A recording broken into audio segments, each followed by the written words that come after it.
صہیب رضی اللہ عنہ کہتے ہیں کہ رسول اکرم صلی اللہ علیہ وآلہ وسلم نے اپنے صحابہ کے ساتھ بیٹھے تھے،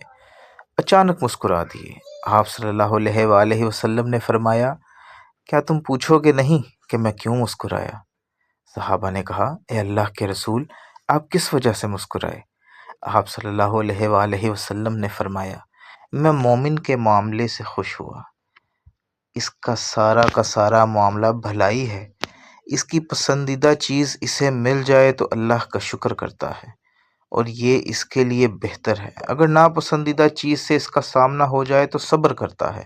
اور یہ اس کے لیے بہتر ہے۔ مومن کے علاوہ کوئی بھی شخص ایسا نہیں جس کا سارا معاملہ بھلائی ہو۔ ابو امامہ رضی اللہ تعالی عنہ کہتے ہیں کہ رسول اکرم صلی اللہ علیہ وآلہ وسلم نے فرمایا، بندہ جب بیمار ہوتا ہے تو اللہ تعالیٰ اپنے فرشتوں کی طرف وحی کرتا ہے، اے میرے فرشتوں، میں نے اپنے بندے کو اپنی ایک قید میں جکڑ دیا ہے، اگر میں اسے قبض کر لوں، موت دے دوں تو میں اسے معاف کر دوں گا، اور اگر اسے صحت دے دوں تو یہ اٹھ کر بیٹھ جائے گا اور اس کا کوئی گناہ باقی نہیں رہے گا۔